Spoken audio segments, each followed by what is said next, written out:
Telugu Desam party అత్యంత ప్రతిష్టాత్మకంగా నిర్వహిస్తున్న డిజిటల్ మహానాడు 2026 కార్యక్రమం రాజమహేంద్రవరం సిటీ నియోజకవర్గంలో మొదటి రోజు పండగ వాతావరణంలో ఘనంగా ప్రారంభమైంది. రాజమహేంద్రవరం క్వారీ సెంటర్ వద్ద బిఎస్ఆర్ మినీ ఫంక్షన్ హాల్లో కొయ్యల రమణ ఆధ్వర్యంలో 45, 46, 47, 48, 49 డివిజన్లతో కలిసి డిజిటల్ మహానాడు కార్యక్రమాన్ని నిర్వహించారు. ఈ సందర్భంగా తెలుగు రాష్ట్రాలు అభివృద్ధి చెందాలని, తెలుగువారు గర్వంగా జీవించాలని, అదే తెలుగుదేశం పార్టీ లక్ష్యమని ఎమ్మెల్యే ఆదిరెడ్డి శ్రీనివాస్ పేర్కొన్నారు. రాష్ట్ర శ్రేయస్సు, తెలుగు ప్రజల భవిష్యత్ కోసం టీడీపీ ఎప్పటికప్పుడు కృషి చేస్తుందని స్పష్టం చేశారు. తెలుగుదేశం పార్టీ అత్యంత ప్రతిష్టాత్మకంగా నిర్వహిస్తున్న డిజిటల్ మహానాడు 2026 కార్యక్రమం రాజమహేంద్రవరం సిటీ నియోజకవర్గంలో మొదటి రోజు బుధవారం పండగ వాతావరణంలో ఘనంగా జరిగింది. నగర టీడీపీ ఆధ్వర్యంలో రాజమహేంద్రవరం సిటీ ఎమ్మెల్యే ఆదిరెడ్డి శ్రీనివాస్ సారథ్యంలో నగరంలోని పలు ప్రాంతాల్లో భారీ ఎత్తున డిజిటల్ మహానాడు నిర్వహించారు. పార్టీ శ్రేణులు, క్లస్టర్ ఇన్ఛార్జీలు, బూత్ కమిటీ సభ్యులు, కుటుంబ సాధికార సారథులు, వార్డ్ కమిటీలు, కార్పొరేషన్ డైరెక్టర్లు, ఎండోమెంట్స్ కమిటీ సభ్యులు, యువత, మహిళలు, అభిమానులు పెద్ద సంఖ్యలో పాల్గొని అవగాహన చేసుకోవాలని రాష్ట్ర ప్రజలందరూ కోరుతా ఉన్నాం. ఈ రోజు ఈ మహానాడిని ఇంత అంగరంగ వైభవంగా రాజమండ్రి సిటీ నియోజకవర్గం 12 క్లస్టర్లో జరుపుకుంటున్నాం. నేనున్నాననే భరోసాని వాళ్ళందరికీ కలిగించాడు. నిన్న ఆయన ఒక నమ్మకం, నేడు అతడే ఒక సైన్యం. తాతగారు, తండ్రి గారు వాళ్ళ వ్యక్తిత్వాన్ని, వాళ్ళ పోరాటాన్ని, వాళ్ళ సంకల్పాన్ని, వాళ్ళ ఆశయాన్ని కలబోసుకుని ఒక యువ తండ్రికి అవమానం జరిగిందో అదే చోట పట్టాభిషేకం జరిగేలా చేశాడు. అది ఆయన క్యాలిబర్. లక్షల కోట్ల రూపాయల పెట్టుబడులు రాష్ట్రానికి తెప్పించి తనని నమ్ముకున్నటువంటి యువతకి శాశ్వత ఉపాధి కల్పిస్తున్నాడు. అది ఆయన కేపబిలిటీ. విద్యా వ్యవస్థలో సంస్కరణలు తీసుకువచ్చి పిల్లల భవిష్యత్తుకి ఒక బలమైనటువంటి పునాది వేస్తున్నాడు. అది ఆయన కన్విక్షన్. తల్లిని అవమానించిన కక్ష కల్మషం లేకుండా ప్రతి ఆడపడుచుని కూడా గౌరవిస్తున్నాడు. అది ఆయన క్యారెక్టర్. తన నాయకత్వ లక్షణాలతో నేడు ప్రధానమంత్రి కూడా ఆయన నాయకుడిగా ఈ రోజు ఎదిగే విధంగా ఆయన్ని మెచ్చుకున్నాడు. ఇది ఆయన క్రెడిబిలిటీ. ఆ బ్లడ్ లైన్ ని వేరే క్వాలిఫికేషన్ అక్కర్లేదు. పోరాటమే ఆయన సర్టిఫికేట్, ప్రజా సేవే ఆయన బయోడేటా. మీ అందరి కరతాల ధ్వనుల మధ్య స్వాగతం పలుకుతున్నాను. నిరంతర కార్య సాధకుడు, యువకుల రథసారథి, భవిష్యత్తు వారధి, తెలుగుదేశం పార్టీ జాతీయ వర్కింగ్ ప్రెసిడెంట్ నా అన్న, మన అన్న, the one and only Nara Lokesh అన్న గారికి సాదర స్వాగతం పలుకుతున్నాను.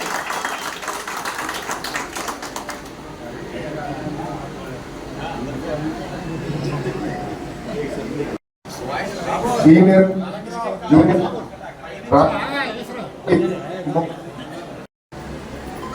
అయిన మహానాడు ఎప్పుడు ఒక మహాజాత్ర లాంటిది.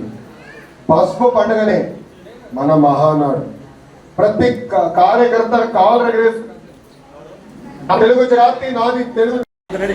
రాష్ట్ర ప్రజలకి సంక్రాంతి, రంజాన్, క్రిస్మస్ పండుగలు ఎవరికి వారికి ఎంత ప్రాధాన్యతో, పసుపు సైనికులకు మహానాడు పండుగ అన్నది అంతటి ప్రాధాన్యత. ఎప్పుడు మహానాడు వస్తుందా, మహానాడు కార్యక్రమంలో పాల్గొవాలి. 2 రోజులు కూడా ఆ కార్యక్రమంలో నిమగ్నమై రాజకీయపరమైన తీర్మానాలు ఏ విధంగా జరగబోతా ఉన్నాయి. కార్యకర్త అధినేతని ఏదైతే నారా లోకేష్ గారు పిలుపునిచ్చారో, ఆయన నోటంట ఉచ్చరించున్నారో కడప మహానాడు వేదికగా, ఆ కార్యకర్తకి ఇస్తున్న ప్రాధాన్యతతో పాటు, కార్యకర్తలకు ఇస్తున్న సంక్షేమంతో పాటు భవిష్యత్తులో కార్యకర్తని ఏ విధంగా మరింత బలోపేతం చేస్తున్నారో అన్న దాని మీద కూడా వెయిట్ చేస్తూ ఉన్నారు. ఈరోజు నారా లోకేష్ గారు ఒక నాయకత్వంలో వర్కింగ్ ప్రెసిడెంట్గా మొదటి మహానాడు డిజిటల్ మహానాడుగా ముందుకెళ్తా ఉన్నాం. ప్రపంచంలోని ప్రపంచ దేశాల్లో నెలకొన్న పరిస్థితుల రీత్యా ప్రధానమంత్రి నరేంద్ర మోడీ గారు ఇచ్చిన పిలుపుకు అనుగుణంగా ఈ మహానాడిని డిజిటల్ మహానాడుగా నిర్వహిస్తూ ఉన్నాం. కొంతమంది అంటా ఉన్నారు 12 క్లస్టర్లు పెడతా ఉన్నారు. ప్రతి క్లస్టర్లోని కూడా 200-300 తగ్గకుండా ఉన్నారు. మరి ఖర్చులు ఎక్కడ తగ్గినాయని అడుగుతున్న వారందరికీ చెప్తా ఉన్నాం. మాకు మినీ మహానాడు అన్నది నియోజకవర్గంలో 5-6 వేల మందితో చేసుకునేవాళ్ళం. అది లేదు. జిల్లా మహానాడు అనేది ఉండేది. ఆ జిల్లా మహానాడికి మరొక 2-3 వేల మంది మరలా ఇక్కడి నుంచి వెళ్ళేవాళ్ళం. అది లేదు. నెల్లూరుకి వెళ్లాల్సిన కార్యక్రమం అది లేదు. మరి అవన్నీ తగ్గించుకొని ఈరోజు 12 క్లస్టర్లో మా వారితోటి ఇలా మంచి స్క్రీన్లు పెట్టుకొని డిజిటల్ మహానాడు పెట్టుకోవడం అన్నది ఖర్చులు తగ్గించుకోవడం కాదా అని అడుగుతా ఉన్నాం. ఈ రోజున తెలుగుదేశం పార్టీ తెలుగు జాతి ఒక గౌరవం కోసం పనిచేస్తూ ఉంది. 44 సుదీర్ఘ సంవత్సరాల్లో మీరు చూసి ఉండొచ్చు. అనేకమైన ఆటుపోట్లు, అనేకమైన ఒడిదుడుగులు ఎదుర్కొన్నాం. ఎప్పుడైనా సరే, ఎన్ని ఇబ్బందులైనా సరే, ఎన్ని సంక్షోభాలైనా సరే అవకాశం కింద మలుచుకుంటూ ముందుకు సాగాం. ఈ రోజున అధికారంలో ఉన్న ఈ తెలుగుదేశం కూటమి ప్రభుత్వం తప్పకుండా ఈ రాష్ట్ర శ్రేయస్సు కోసం కృషి చేస్తూ ఉంది. ఈ 2 సంవత్సరాల్లో తెలుగుదేశం పార్టీ చేసిన కృషిని మరవకూడదు. అనేకమైన పరిశ్రమలు తీసుకొచ్చుకుని ఉన్నాం. అనేకమైన ఉద్యోగ అవకాశాలు కల్పించుకుంటూ ఉన్నాం. Mega DSC తీసున్నాం. కానిస్టేబుల్ ఒక భర్తీలు చేస్తున్నాం, పోస్టింగ్స్. ఇలా చెప్పుకుంటూ వెళ్తే అనేకం ఉన్నాయి. తప్పకుండా తెలుగుదేశం పార్టీ ప్రాంతీయ పార్టీల్లోని ఉన్న అనేకమైన పార్టీల్లో తెలుగుదేశం పార్టీ కంటూ ఒక గుర్తింపు ఉంది.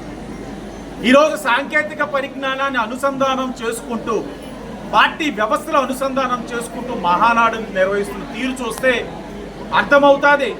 రాష్ట్రంలో 1848 క్లస్టర్స్లోని నిర్వహిస్తున్న విధానం బట్టి అర్థం చేసుకోవాలి.